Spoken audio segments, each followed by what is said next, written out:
have seen some variables, right? You've seen things we call expressions. So I'm going to say recall expressions.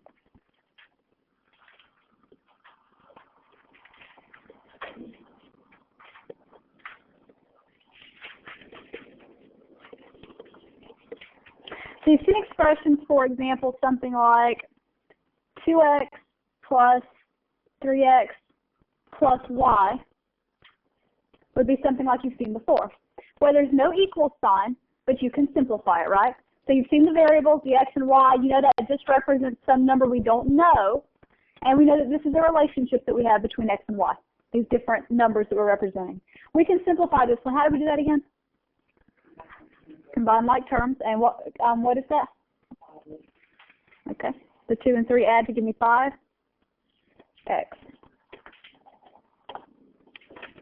And then we keep our y. So these were expressions where all we could do was simplify.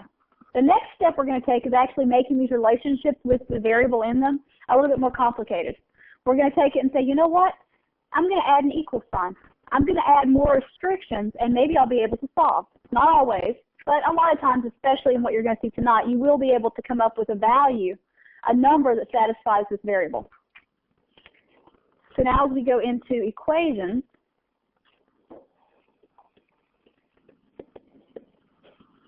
the key word here being equal, right? Equal, the beginning of it.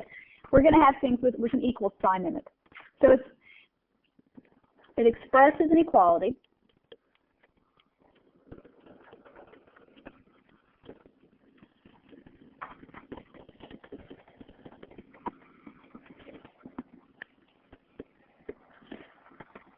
Of two math expressions. So it's like we can put stuff together. These little things we were looking at before will now have on both sides of an equal sign. I think I used the word expression excessively here, but that's kind of what the author did. This is from his definition, but abbreviated. So let me show you an example.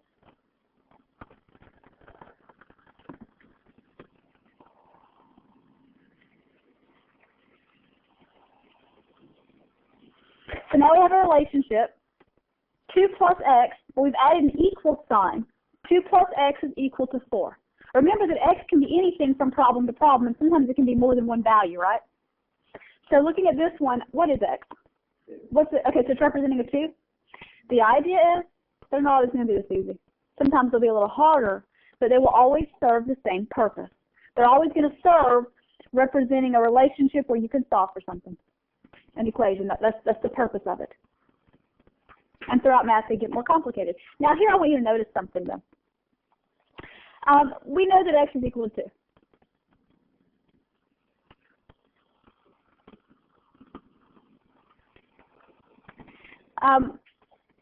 So tonight we're going to learn techniques on how to solve that, but also I want you to notice that you could have checked your answer. I could have asked you, is x equals 2 a solution? So I could have actually given you a possibility for x and asked you if it was true. Yeah, right? How do you test it? How do you check to see if x is equal to 2, to see if that's correct?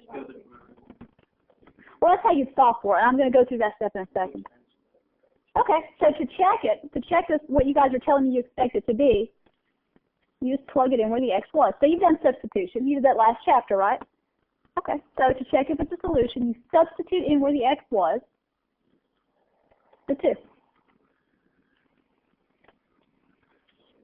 And obviously, yes, we have 4 equals 4. As far as checking solutions, that's where I'm going to begin with this. When you're talking about the equation, and you have this value being represented with the x, if you want to know if something's a solution, the idea is that it satisfies or makes the statement true.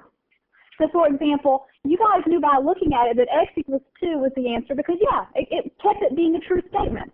It's true that 2 plus 2 is equal to 4.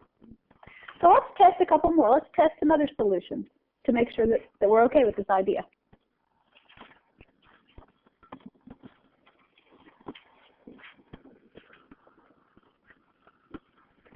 Is -6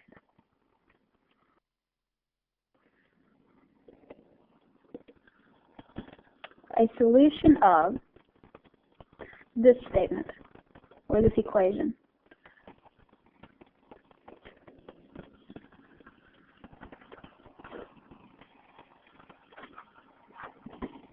is a little bit more complicated, isn't it? It's not as easy as the first one we saw where you could just kind of see it in your mind before you even plugged it in. But the idea remains the same. To see if it's an answer, a solution, what will I do with the negative 6?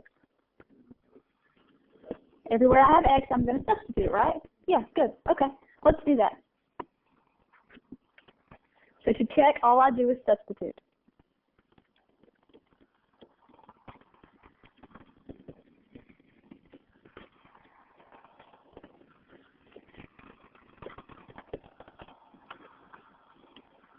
So everywhere I have x, it depends on how you guys substitute. I remember I said we could use parentheses kind of as an open hole, as a portal for the number to go in where the x was. So that's how I'm going to write it. And then I'll go back and put the x in.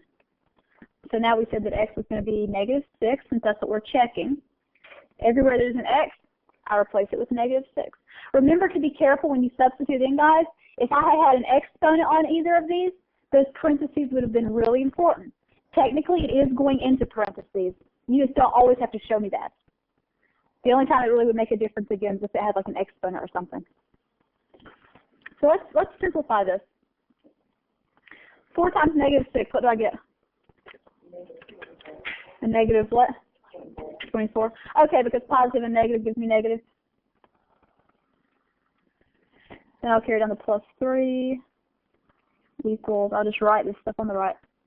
You can work it out either side first. I mean, it's just like 2 separate things. Okay, negative 24 plus 3, what's that? Okay. Now looking at the other side. Order of opposites, that multiplication first. 2 times negative 6, what is it? Okay, negative 12 minus 9, what do we get? Nice. So guys, did negative 6 make this a true statement? Is it true that negative 21 is the same thing as negative 21? Sure. So it's a true statement. Yes, negative 6 is a solution. True. So negative 6 is a solution.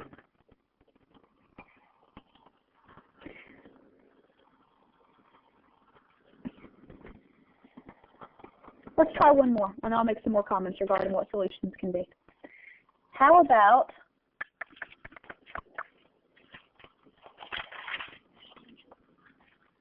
I wanted a better one than what they've given me here. How about this? This is from your textbook. Is negative 4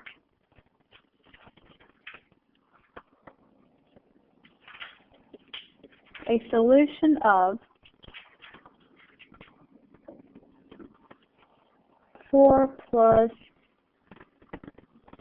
5x equal to x squared minus 2x?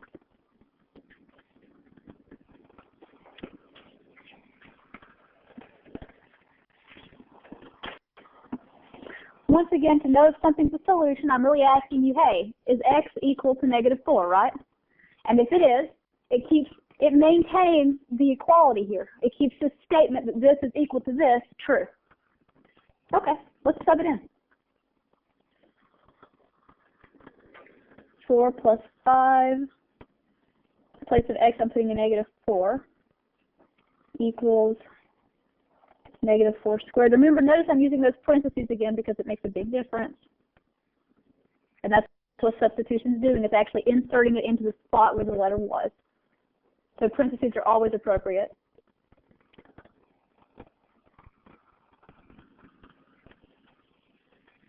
Okay, order of opposites. I'll go ahead and work on the right first just because that exponent's bugging me. It doesn't matter which side you do first. You just work on one side then the other. Negative 4 times negative 4 gives me 16.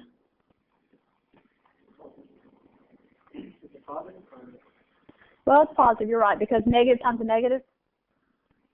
So we'll keep it positive 16. I can write the equals. I mean, really, you're testing it until the end, so you could put a question mark. Who cares? Whatever.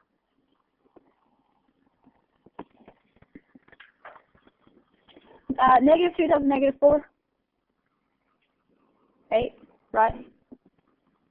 Plus 16. What do I get on the right-hand side? What? 24.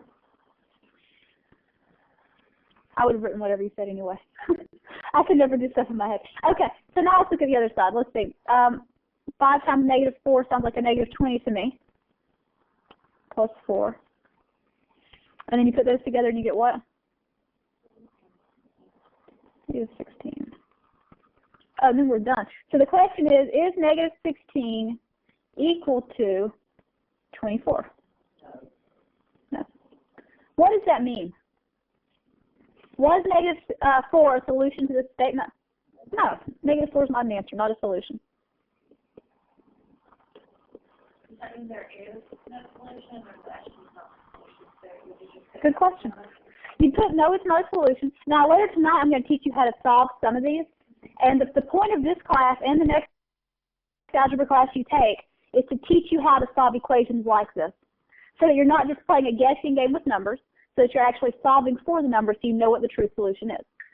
Comment I want to make. We're testing solutions. And Jennifer, what you asked about, is there a solution? That's a really good question, because there doesn't always have to be one. Sometimes there's no solution. Sometimes with equations, with these relationships that we set up, these things we define, sometimes there's one solution. Sometimes there's two things that make it happy, or more, maybe even infinitely many. The statement could always be true for certain ways you define it. So keep those things in mind as you solve problems, okay? So there are different solution types, and we're going to explore that more in this class of algebra. I mean, tonight's kind of like the first real night of algebra. It's the night when you start learning how to check for solutions and how to solve some simpler equations. And it'll continually progress. That's what I was trying to say. Throughout the chapter, we'll start adding some little things to challenge you a bit. But here's the deal.